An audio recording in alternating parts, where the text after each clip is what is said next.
Hi guys, lots of people have been commenting on my YouTube channel as regards this Maverick Vader brushless truck that I bought last year.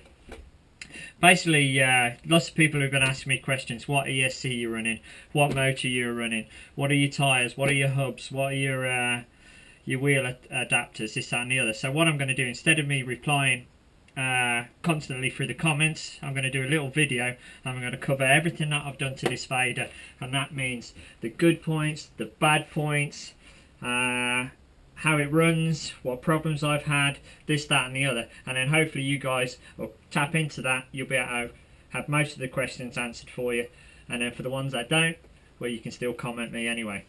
Okay, so let's get to the start of this. Basically, Maverick is a quite a nice little truck. It's actually a bit of a HPI knockoff. HPI sell it as one of their own, although it is made by Maverick. It's not a bad truck. It's taken some good bashing. I haven't really had to replace any of the arms or anything like that. The chassis is nice and thick, probably about ½ centimetre thick. No problems with that. No problems with you know, any of the main chassis components. The only problems which I have had is, what I'll do, we'll start off with the bad points first of all, is basically this brushless motor. This is the original one that came out of the Vader. It's massive, I agree, but the problem is, I think, is what it actually says on the back there, made in China. Looks good, feels heavy, but has no power whatsoever. If you were to put this into probably a 110 buggy or a 1.8 buggy, it'd be different. It'd be quite a powerful motor. But to actually get this thing going, it's too slow. It goes probably maximum of 25 mile an hour. So that was the first thing which I got rid of. The second thing I got rid of was the steering servo. This 1.5 scale steering servo, quite powerful, but it'd take you a day to turn a corner. So that was what I got rid of. I actually upgraded it to a high-tech quicker servo, which is a lot better, and that's what I recommend doing as well. And then the next thing I upgraded was the ESC. Basically, this isn't too bad an ESC. It's a 150 scale, 150 amp ESC. It's what originally came with the truck, and I think that was actually the best part of the brushless setup, the 150 amp ESC. But I did run into problems with that as well, so I shall cover that later. So these are three things which I think the truck needs definitely as an upgrade straight away. Is this? That's inside. That's the guts of the truck. On the outside, the tyres. The tyres that if I can just find one. Let me go to my collection over here. Can I find one? Yeah. Here we have a Vader tyre, and it is poor. The quality is, it doesn't even feel if there's any foam in there. And whenever you go around a corner, all you can hear is the tyre peeling off. So what I recommend with these tyres are get rid anything. So what I did, let's just move these. I basically went to Dave's Motors in America, and they do a conversion for the wheels to fit Baja wheels. So basically I put the wheel adapters on, and I've changed it to Baja, so I can run any kind of Baja tyre. On here at the moment I've got the tarmac tyres. I've also got a full set of the tarmac, not the tarmac, the desert tyres, and I've also got the off-road tyres. That not only gives the truck a better look, if you can just imagine, where was that one? I'll just, hold on, I'll show you the difference. Excuse me. You're either running that or these, and I know which one I prefer. So that's that helps with the stance and everything. The only thing I've done differently, the suspension is very good. It's got good clearance. absolutely everything like that. But one thing that I would recommend is, like on most cars, just get some socks, shock socks. Cover it, stops all the grime and dirt and everything getting into your shocks. Okay, moving on to the body shell. Great body shell, nice and firm.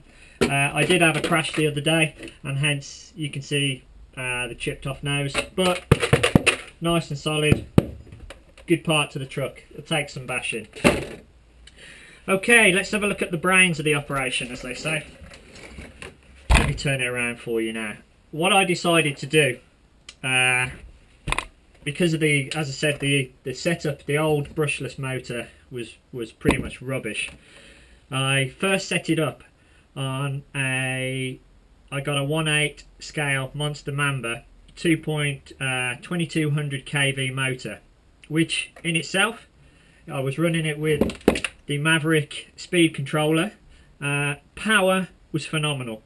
So much torque, so much constant power there all the time, and the 150 ESC actually worked pretty well with that setup. But one major problem: the motor kept overheating.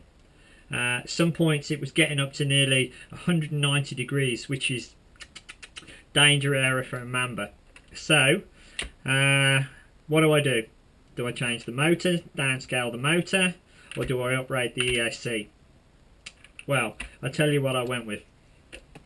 Basically, I decided to stick with Monster Mamba because I do like the Monster Mambas, and then I fitted this bad boy. In there is a 1717 motor from Monster Mamba. It's the motor that comes directly out of the X01, the 100 plus mile an hour road car, so it should be sufficient in this 1/5 scale off-road. It's a beautifully made motor, lots of torque, more suited to the size of this car. Fits in straight. The only problem is you will come against is, if you can see this, the motor holes are actually smaller than the original. So what you have to do, the holes are larger in the Mamba than they are in the motor. I forget what you call it now. That holds the motor. So you will have to drill out the 3 holes that go into the motor and put bigger screws. Simple, not a problem whatsoever. And then it fits. Oh, sorry about that. Oh, that's right in the middle of the recording. How unprofessional. The next thing I did, I upgraded the ESC to a 200 amp ESC. Basically, the 200 amp, I run this on 2 11.1 3-cell batteries. They gives me lots of power, 6-cell obviously, and this can cope with up to 8-cell. So it's pretty much loads of 2-cell spare, so it's not overworking it. It's right within the range of what this ESC can do. I was toying with going for the XL2 Mamba ESC, but this was half the price. Still £100 for the ESC, so it's not a cheap ESC. And so far, touch wood, works fantastic.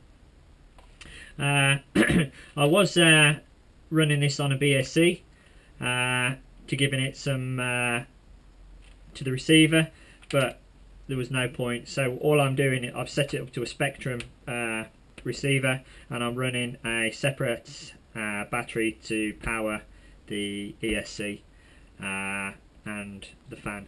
So it all works well together. What else can I tell you about this little little truck? Yeah, the servo which I upgraded is it's a high-tech HS 5765. Very good servo, very strong servo, and when this thing is on full flight, it's absolutely fantastic. It goes like a bat out of hell. What else is there?